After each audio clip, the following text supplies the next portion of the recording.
Hi friends! ప్రతి టైలర్‌కి ఉండే సమస్య నాకు వచ్చింది. మా అమ్మగారు ఒకప్పుడు టైలరింగ్ చేస్తే ఇంట్లో కుట్టట్లేదేంటి అనుకునేదాన్ని. ఇప్పుడు సేమ్ ప్రాబ్లమ్ నాకు వచ్చింది. బయట వాళ్ళయి కుడుతున్నాం కానీ ఇంట్లో కుట్టుకోవడానికి టైం ఉండట్లేదు.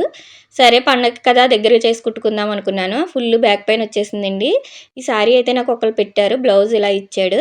గోల్డ్ బోర్డర్ వచ్చిందని చెప్పి నా దగ్గర ఉన్న ఓల్డ్ బ్లౌజ్ ఇలాగా మ్యాచ్ చేసుకున్నాను. చూసారు కదా బాగా మ్యాచ్ అయింది. మీకెలా అనిపించింది కామెంట్ చేయండి. ఇది రెడీమేడ్ బ్లౌజే. నాకైతే బా సెట్ అయిందనిపించింది.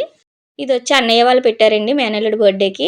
సరే ఇది కూడా ఫెస్టివల్‌కి కుట్టుకుందాం అనుకున్నాను. బ్లౌజ్ ఇలా ఇచ్చాడు. కానీ కుదరలేదు. ఇది నా దగ్గరుంది. మీషోలో తీసుకున్న బ్లౌజ్ అని చెప్పాను కదా ఆల్రెడీ. వేరే సారీకైతే తీశాను. ఇలా గోల్డ్ రావడం వల్ల మనకి దేనికైనా మ్యాచ్ చేసుకోవచ్చని ఇలా తీసుకున్నాను. ఇలా కట్ వర్క్ వచ్చింది. బీడ్స్ కూడా నేనే వేసుకున్నాను. అయితే దీన్ని ప్రిన్స్ కట్‌లో కుట్టుకున్నాను. చాలా బా సెట్ అయిందండి ఈ సారీకి కూడా. ఇంకా నాకు ఫెస్టివల్‌కైతే 2 సారీస్ రెడీ అయిపోయినాయి. సారీస్‌కి జిగ్‌జాగ్ చేసుకుంటే సరిపోతుంది.